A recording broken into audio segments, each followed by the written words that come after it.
The Gospel of Luke opened with the birth of Jesus. Then Luke showed us how Jesus was Israel's Messiah, announcing the good news of God's kingdom to the poor, and how he was God's true prophet to Israel. In this next section, Jesus sets out with his disciples on a long road trip to Jerusalem, where they'll join thousands of Israelites to celebrate the ancient feast of Passover. Now, Luke wants this road trip from the mountain to Jerusalem to remind you of ancient Israel's long road trip. With Moses, they went from Mount Sinai to the Promised Land. And then later, King David established Jerusalem as their capital. And so here, Luke is portraying Jesus as a new Moses who's renewing Israel's covenant with God, and as a new David. He's gathering the people together to live under his rule. As Jesus leaves, he sends out a wave of his followers ahead of him to prepare each new place for his visit. Then Jesus would arrive, announcing the good news of God's kingdom, and he would call people to follow him and join this new thing God was doing in Israel. There are many of his teachings and parables in this section, specifically about how following Jesus will force you to totally rethink your money, how you resolve conflict, and how you treat the poor. In every town, Jesus would create communities of people who were learning to live in a totally new way, so that greed would be transformed into generosity and anger into forgiveness. And in these Jesus communities, all outsiders are welcome. Yeah, good news for the poor. That's one of Luke's main themes. Yeah, you'll find it all over this section. The marginalized people that he heals, the shamed sex workers he reaches out to, the tax collectors he includes. This is Jesus' kingdom crew.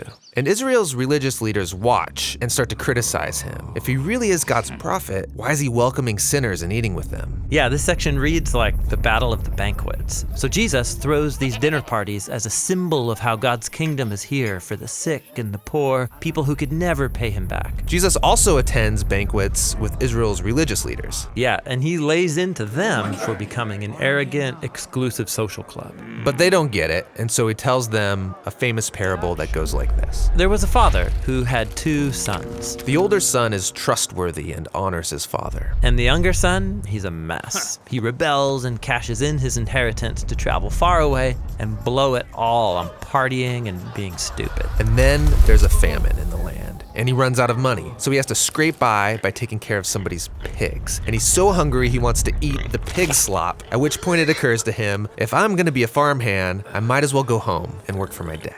At least I won't be eating pig food. So he treks back home, rehearsing his apology. Now, the father is certain that his son did not survive the famine. But then, one day, he sees someone walking down the road. It's his son. He's not dead. And so the father runs to him and embraces his son, kissing him all over. The son starts his speech. Dad, I don't deserve to be your son. Maybe I could come and work for you. But before he can finish, the father calls his servants to go get the nicest robe, new sandals, a fancy ring for his son. They are to prepare the best food for a banquet. It is time to celebrate. Now later that day, the older brother arrives from a long day working in the field to discover his long-lost loser brother has come home, and they're celebrating? And he gets angry. And think about it. He's been faithful to his father all of these years. He never got a party like this. And then this disgrace of a family member comes home, and they're going to celebrate him? It's disgusting. He refuses to join the banquet. So the father finds the older brother outside, and he says, Son, you are already in our family. Everything I have is yours. But we had to celebrate your brother because he was lost, and now he's found. He was dead, but now he's alive. Jesus wants the religious leaders to see the outsiders the way God sees them, as sons and daughters that are being reclaimed from death. Jesus' kingdom community was wide open to anybody. The only entry requirement is to humble yourself and recognize your need for God's mercy. And so the religious leaders' rejection of Jesus and his crew is actually a rejection of the God of Israel. The leaders don't like all of this, and so as Jesus' road trip comes to an end, the conflict is at a boiling point. Yeah, he's going to ride towards Jerusalem for Passover as they plot to take his life. And that's what the next section of Luke is all about. Thanks for watching this video on the Gospel of Luke. We've got a lot more videos like this on our website, thebibleproject.com. We're a crowd-funded nonprofit that believes the Bible is a unified story that leads to Jesus. You can help us make more videos, find out what we're up to at thebibleproject.com.